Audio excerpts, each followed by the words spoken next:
So my day starts at 4 o'clock in the morning. We are in the south of France, near Marseille, and we have to bring this component 100 kilometers to the ITER site. The energy landscape is in flux worldwide. The reality is, demand for energy is growing. The issue of energy has become very urgent. In order to address the problem of this planet, we have to work faster, I think. Fusion could be the game changer. We urgently need safe and clean sources of energy for our planet.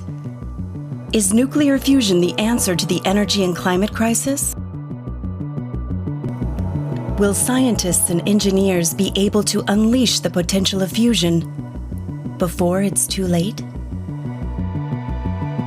100 years from now, what energy are our grandchildren going to use?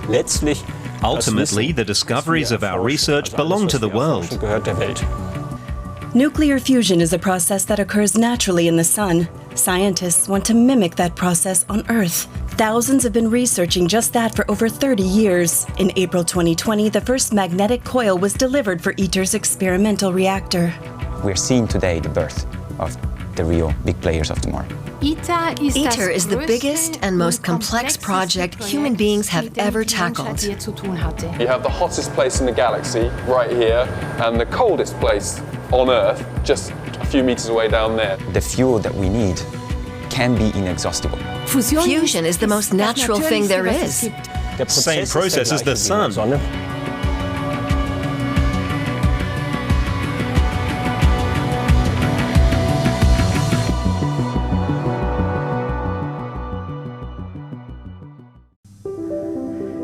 Nuclear fusion is fundamentally different from nuclear fission, which is generating power by splitting atoms. ITER is the biggest fusion research project in the world. Here, the United States, Russia, China, Europe, and other partners are working side by side because all are convinced by the potential of fusion technology.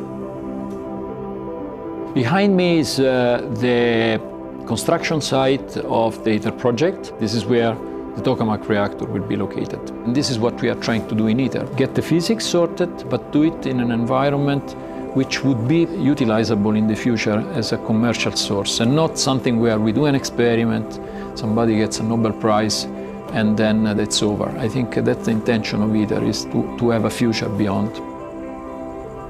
Researchers at the sprawling ITER complex are approaching this mammoth task using magnetic confinement fusion, or MCF. At the heart of the project is the tokamak. Once completed, this fusion machine will weigh 23,000 tons, made up of millions of parts from around the world. The donut-shaped vacuum vessel alone will weigh 8,000 tons. Well, actually, we are now in the assembly hall of ITER. This is where a lot of activity is happening right now, and this is where we put together the 9 sectors of the vacuum vessel before they are being actually lifted into the tokamak pit and fully assembled over there. The role of ITER is really to demonstrate both the principle and the technology and the safety aspects on a device which has the size of a reactor. After that, the industry will have the recipe, if you wish, to construct the reactor of the futures and to make that a series production. So these 18 blocks that you see surrounding the center here, they are the supports for the toroidal or D-shaped vertical magnets that will surround the vacuum vessel. And in the end, when this is going to be removed, there will be a massive, powerful magnet on the inside. It's the central solenoid. This will be the strongest magnet ever built by mankind. Behind us is a big vacuum vessel. This one, for example, comes from Korea. We also have vacuum vessels from Europe, from Italy. They're brought here. And once everything is put together, we will actually have then the fusion machine in here, and this is going to be where the fusion reaction takes place. Where I stand, there will be the vacuum vessel, okay? And attached to the vacuum vessel, you will have 440 modules of the blanket covering all the vacuum vessel and facing the plasma, and roughly about 600 meters square in area. I'd predict that in 10 or 20 years, we won't be able to stand here anymore because it will be far too hot. That's because we're aiming to replicate the sun, and here right behind me is where the vacuum vessel will be. And these vacuum vessels are the central component of the whole fusion process. We are speaking about 20 billion plus. It's the order of magnitude, and it's likely to go a little bit north of that, if I may say, or south of that, depends on the way you see it. The cost of the last World Cup in the Middle East was between 100 and 200 billion. So I think that we have put things in context. Here on site, we have about 5,000 people. We have 7 members, and of course in Europe, you know how many European countries there are, but Europe come as one. I think that here we leave the passport at the entrance. And indeed, there are some Ukrainians that actually came originally through the Russian Federation, because Ukraine is not per se a contributor to ITER. It's quite remarkable. I think that in ITER there is still a consensus and focus of all these members to try to get this project realized together and try to solve, at least contribute to the solution.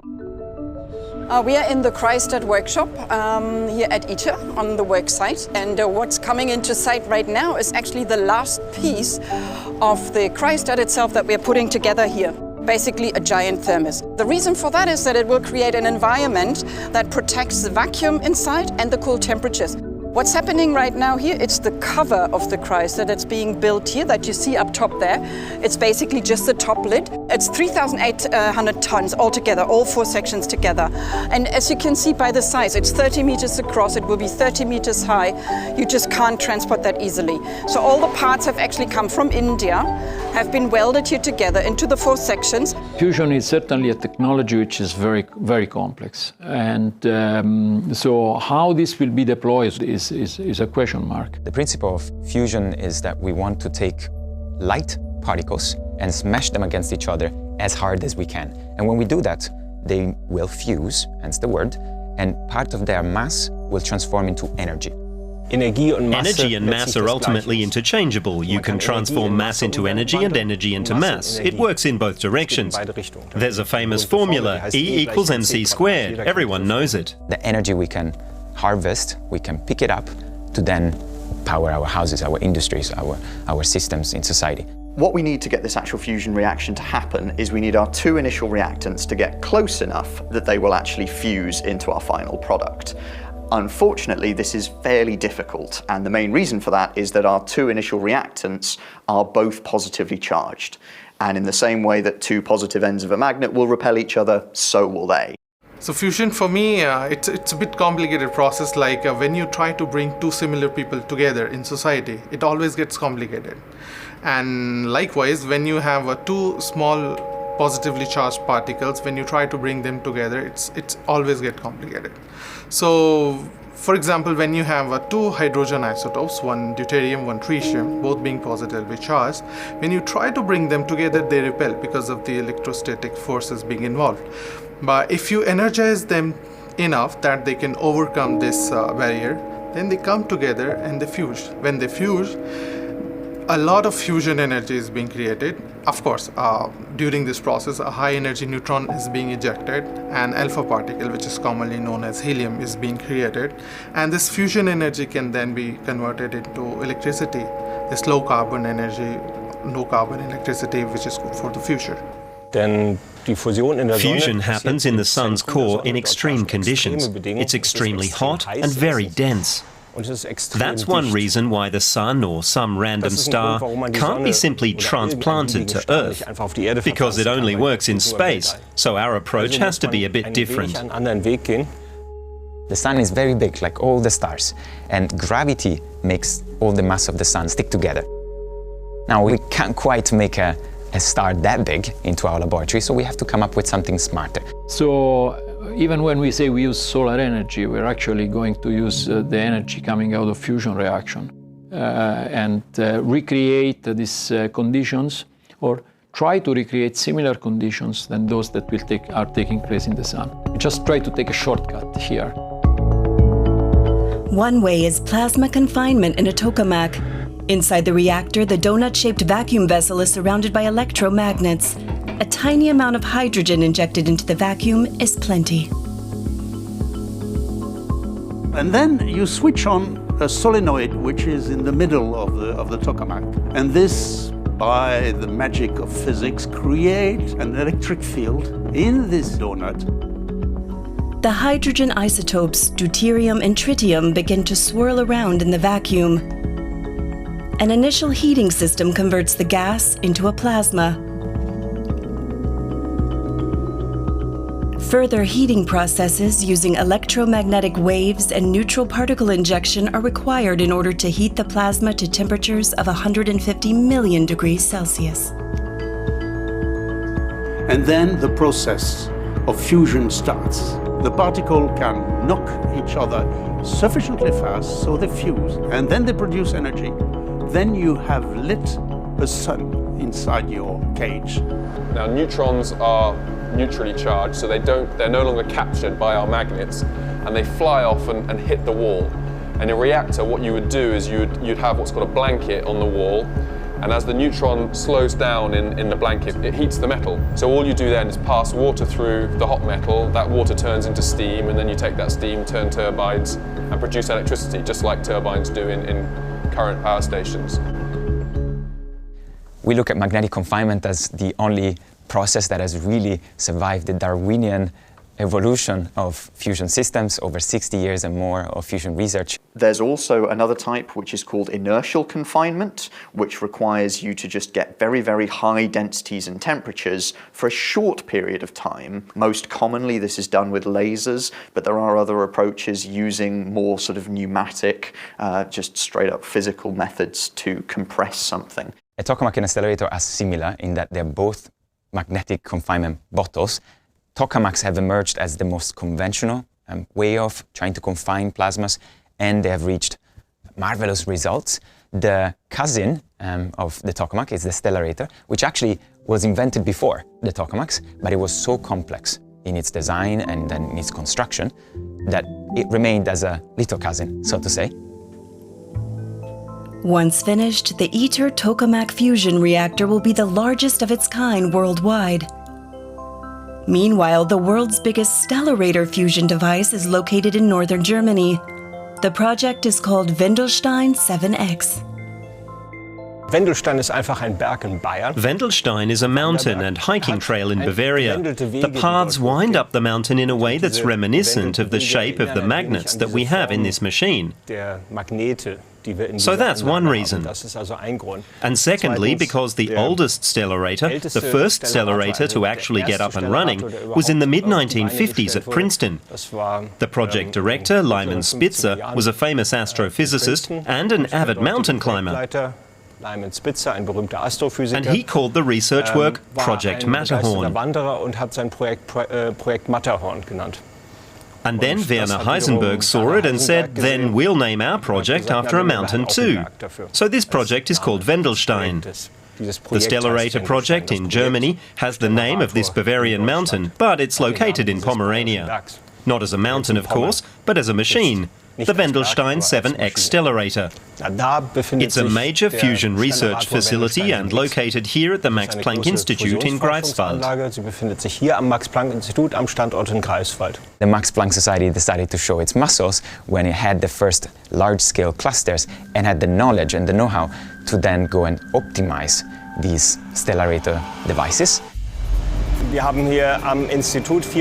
We have 450 employees here at the Institute. Roughly half are technical and engineering staff, and the other half are physicists and computer experts. This is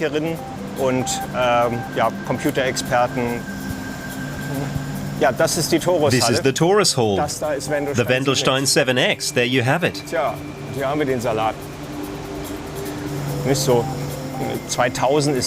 This building went up in 2000. This hall was empty back then, nothing in it. The first components arrived in 2005, and then assembly of the machine got underway. The total cost of everything put together was 1.3 billion. The investment costs for the machine standing here were around 400 million. Actually, the stellarator and what's known as the tokamak, the other concept which uses magnets, are almost the same. Both are ring-shaped magnetic fields, but there's a difference. In a tokamak, there's a very strong electrical current, and this current also produces part of the required magnetic field. That's not the case with the stellarator. In other words, in a stellarator, there's not a strong current in the gas, in the plasma, and that makes the plasma lighter. As a result, it's more stable because, in truth, it really doesn't want to carry any electric current. It tries to ward it off with everything it has, with both hands and feet, so to speak.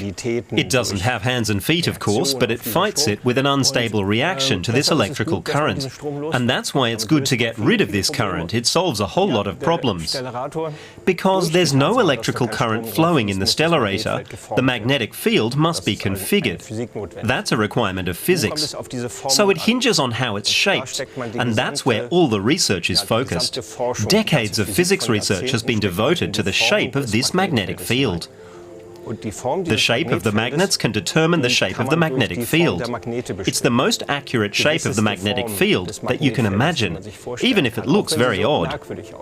We essentially asked nature how the magnetic field should look, and this is the answer. Wendelstein is far too small to produce electricity. It's scaled down as much as possible so we can still learn from it to determine what works. We're researching so that we can achieve the state of matter in this magnetic field. So that if we were to put fusion fuel into it, we would get fusion. That's what we're finding out. That's the mission. Here they're setting up an access point to climb into the machine. Work is starting again on the interior of the vessel.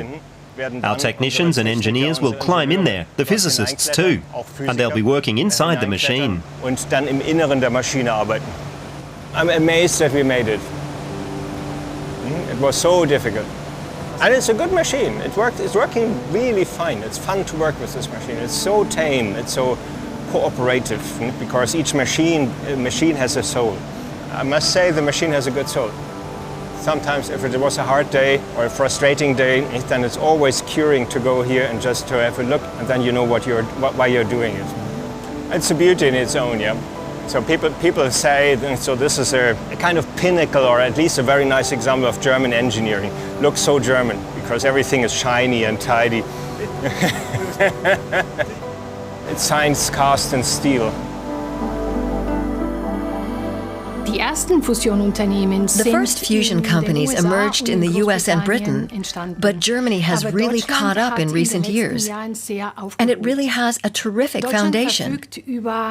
The Max Planck Institute for Plasma Physics in Munich operates two of the biggest fusion devices in the world, namely Aztec's Upgrade and Wendelstein 7X. Germany has long had the scientific know-how. If you compare, for example, France with Germany, the amount of carbon dioxide produced per capita in France is half of the one produced in Germany, notwithstanding the fact that in Germany there has been a tremendous amount of investment for renewable energy. Still, it's about half. I think Germany is a prime candidate for nuclear power. I'm sorry that to some extent I've been living there for quite some time. There is good quality, good technology, and I think in general nuclear power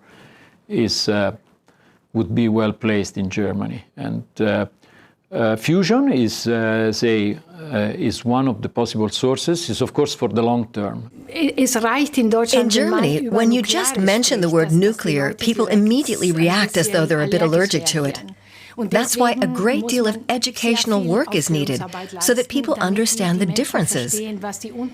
In one case, a large atom is split. That's fission, or atom splitting. In our case, lighter atoms fuse together. Fusion is a nuclear technology as well, so you have to address the topic of protection from radiation. You need rules, you need regulations, you need the procedures to handle it.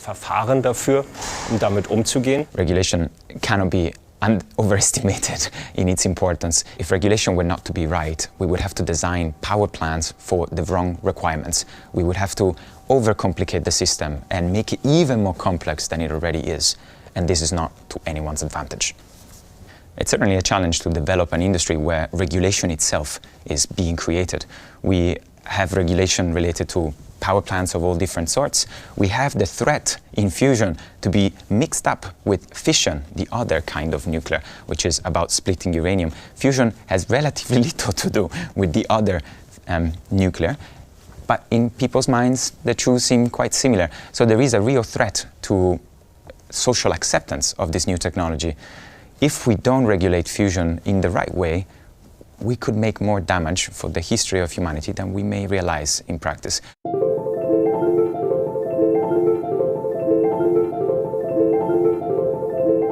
So in this vacuum vessel, toroid, we will generate vacuum and then plasmas, and then heat them up, or we bring them up to a really high temperature of 150 million degrees Celsius, which is 10 times more than the core temperature of the sun.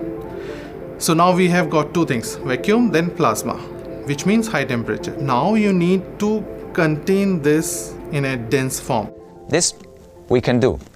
We can do very high temperatures, we can do very high densities, and we can confine these hot matter, these plasmas, for a long time. But can we do the things at the same time?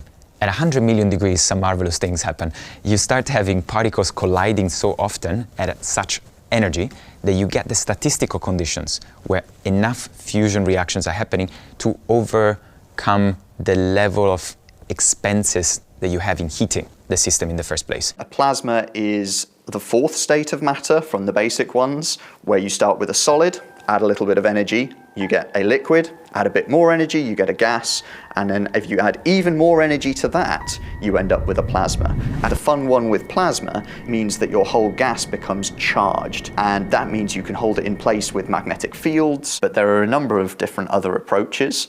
Most of those still rely on what we call magnetic confinement, which is keeping the plasma confined by using magnetic fields. Yeah, so without magnet doesn't work. And the essential thing about magnets and magnetic field is that we have to get this plasma hot, and 150 million degrees for something that weighs a few grams. The process is called magnetic confinement because we want to basically make sure that the plasma is detached from the wall and compressed by a magnetic field. So there must be a current in the plasma, and there must be a magnetic field. This magnetic field is generated by the magnet itself and basically allows the plasma to be separated from the wall. It's a bit like, when you see magnetic levitation and you see that an object is being able to float on a magnetic field. A pioneer among large fusion reactors is located in Britain, the Joint European Torus, JET for short. Since it came into operation in 1983, experiments using JET have resulted in a number of fusion breakthroughs. These insights have been woven into the development of ITER.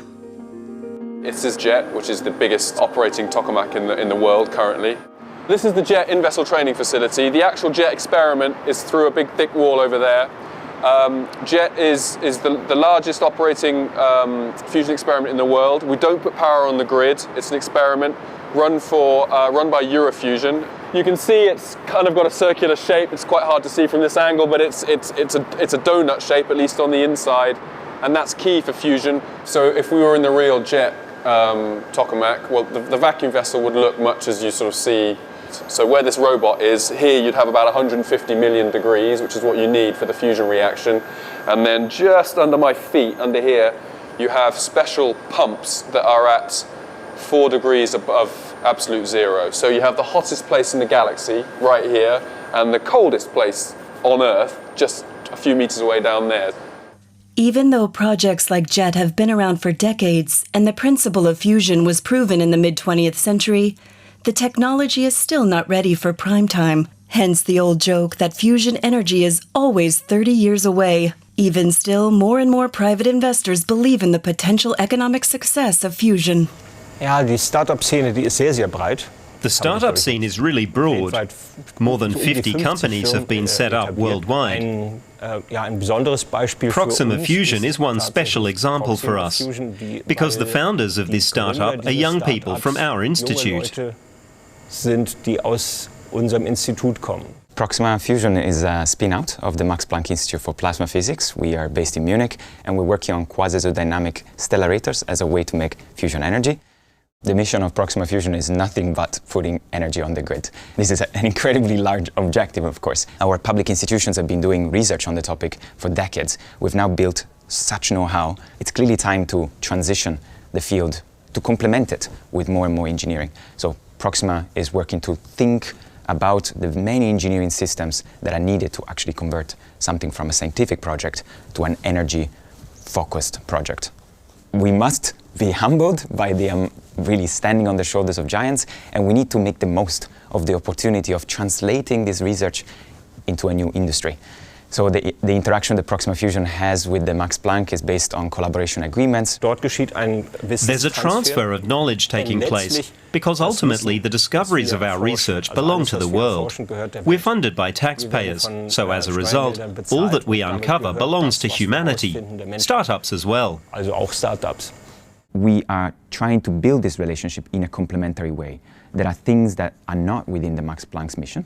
Commercialization is not one of those. Engineering at large scales towards energy-producing systems are not within the Max Planck's mission, but they're very much within what we need to do. I think it's very natural for W7X's transition to lead to the next step of the story. We can develop this technology that we're working on and make this a source of energy that lasts effectively forever for humanity. These power plants that we're thinking of, they could be placed anywhere in the world. The dream would be to have a stellarator power plant in every big city in the world. We are not trying to build the electrical connection to the grid. We need to understand it in order to be able to address what are the needs of that system. We want to sell stellarators rather than energy itself. So as we go and develop these designs of power plants, the question of what is the cost per kilowatt, per megawatt that you are able to deliver, that is the key question.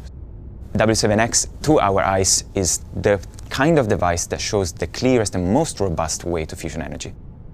The advantage, though, of dealing with the complexity of a stellarator over the simplicity of a tokamak is that a tokamak has operational issues. So to say, it's very difficult to actually run it.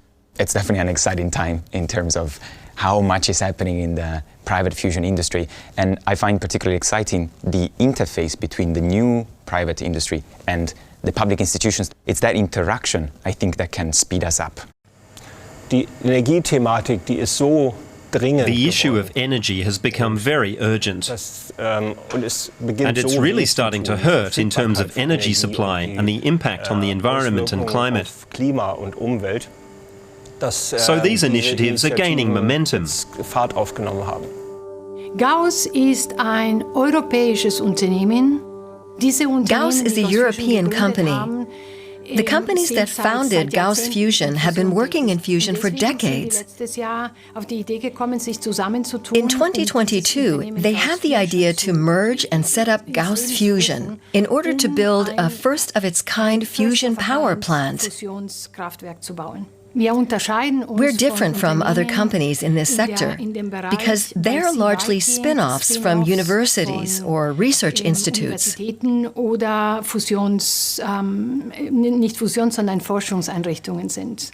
is the new kid on the block when it comes to fusion. Some of them are trying to utilize some existing technology, maybe with very ambitious goals. Some of them are trying to introduce new ideas. Some of them are trying to develop some specific technologies, for example, magnet technologies. There is a very, very large variety of ideas that are broiling in, say, in startups around the world about fusion. In my opinion, ITER is the biggest and most complex project human beings have ever tackled. ITER is doing truly pioneering work. We wouldn't be here talking about fusion if it weren't for ITER.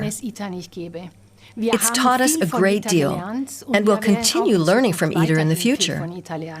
It's essential that we implement what science has shown us. And this implementation can only happen through industry. Now is the time where industry steps in and builds on everything we've learned from science.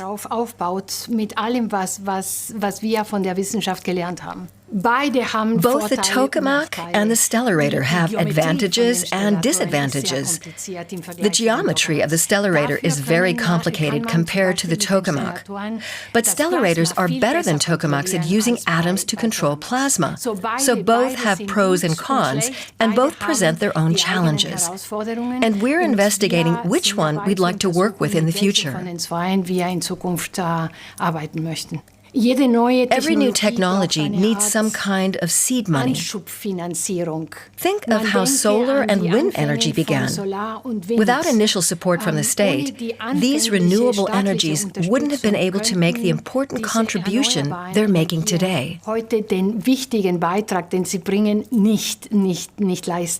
If you look at the future, how we're going to power our society that keeps growing in size, in consumption, we will need more and more energy that is baseload, that goes and complements the renewables that we love and know so much. The wind, the solar, we need something that is not intermittent. There are a number of technologies that are developing, will keep developing. They're great. We should keep pushing on those, but we shouldn't make ever one bet. We cannot have a single point of failure in the development of society. Renewable energies are truly a wonderful thing. But they have a problem. They're intermittent, meaning they're not always available. If the wind isn't blowing or the sun isn't shining, there's no electricity. And either you store it, and storing is very, very difficult when you're talking about these huge amounts of energy, or you fill the gaps and compensate using another source. Look, I think I don't need to expand on the importance of reducing significantly our dependency on fossil fuels. As of today, notwithstanding the targets that have been set by many governments, collectively in the world, we keep increasing carbon dioxide production, and it's still going, in the wrong direction. And when you look even at countries in the Western world which have implemented major, steps to reduce, still it's not going down fast enough. So we have to find a solution. When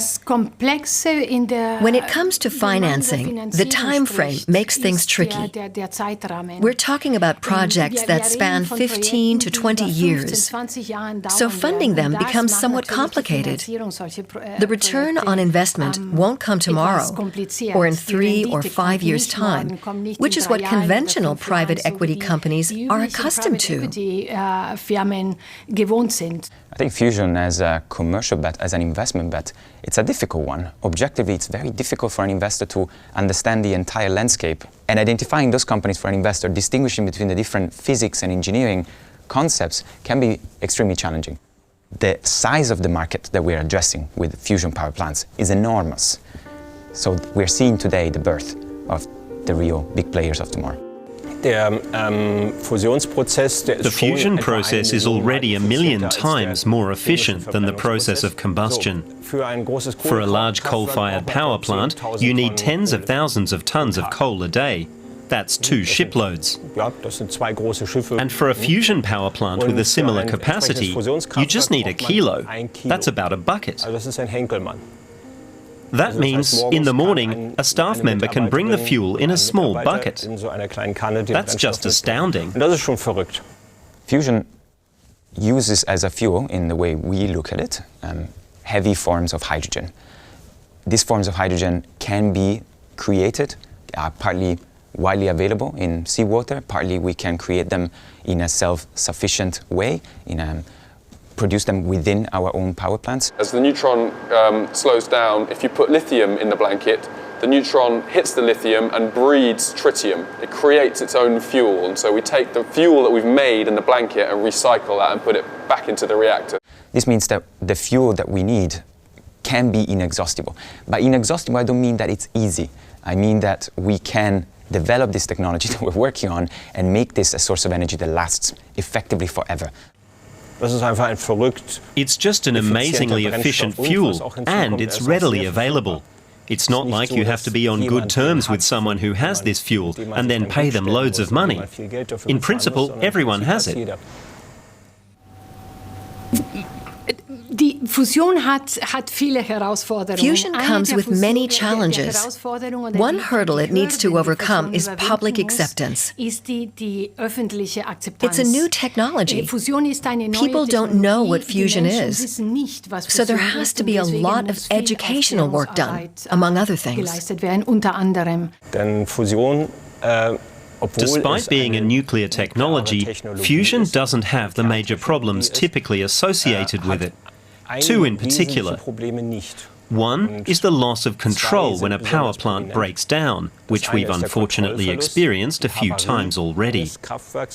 That's brought on by either external or internal factors. In principle, that's not possible with fusion. That's because this hot, thin gas, which has to be built up, collapses as soon as something goes wrong. It goes out by itself. The second point is the permanent storage of highly radioactive material. Fusion doesn't produce material that remains radioactive for a very, very long time, 50,000 to 100,000 years, so we don't need final storage. In the 1980s, everybody realized at the time that to get fusion, that would entail complexity associated with size. And this was the time when the Gorbachev and Reagan, they found this as a potential area of cooperation. The global cooperation at ITER continues. Many are hopeful that, unlike fission, nuclear fusion could be the answer to our endless appetite for energy worldwide. But critics question if the process of fusion is really as efficient and clean as it's touted to be. While the principle of fusion may be relatively simple, the technical challenges are so great that researchers are constantly having to solve new problems. The material is one of the biggest challenges because of high temperature, because of low temperature, because of high magnetic field, because of high neutron flux, and all of it together within a couple of meters. So we have created new materials for fusion. Aside from the technical hurdles, there are other challenges we need to address. Labor, for example. We need a lot of people with specialist knowledge in the future to build hundreds of fusion power plants. There are just a few steps missing, and then we should be able to get it off the ground, despite the major technical challenges. Because ultimately, all of the limitations are technical in nature. There's nothing in physics to speak against it. In principle, nuclear fusion is a source of energy that's CO2 emission-free. But is it really achievable on a large scale? And will it be ready in time to avert the worst effects of climate change? Fusion works, there's no doubt about it. There's no need to further prove that. It works and people know that. Fusion on Earth is a bit more complicated, but now we've come so far that we can just about smell it. We're getting really close. One cannot overestimate the importance of some form of naive optimism. You know, that the hope, what we're trying to do is so ambitious, and there will be so many challenges ahead of us. But the objective, the mission that we're after, is so great. Fusion research is so challenging that we have to keep passing it from one generation to the next. We're in the third generation now. ITER is really, at the core, is a scientific experiment. I think it's before a prototype. Prototype is already something, in general, in engineering, it's something that you know, you want to test whether it will just work for the intended purpose. So a prototype for a fusion reactor should produce power. This is not what ITER will do. It is a scientific experiment which has been sized and dimensioned in such a way that if it will be successful, it will allow to proceed.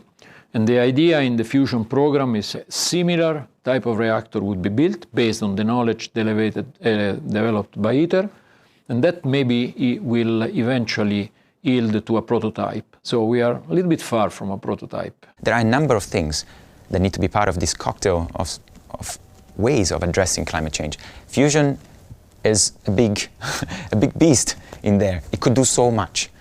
If we get fusion going, humanity will be different. We enter a new era of human civilization. That's enough said. We have to work more, say, in a more expedite way in order to address the problem of this planet. We have to work faster, I think. As I've seen very often that people think, okay, let's wait for fusion and fusion will solve the problem. I think this is not responsible from my standpoint. This is not a message I'd like to convey to you. So we are in the process of redefining a new baseline, and this is a new schedule. We have to get it right.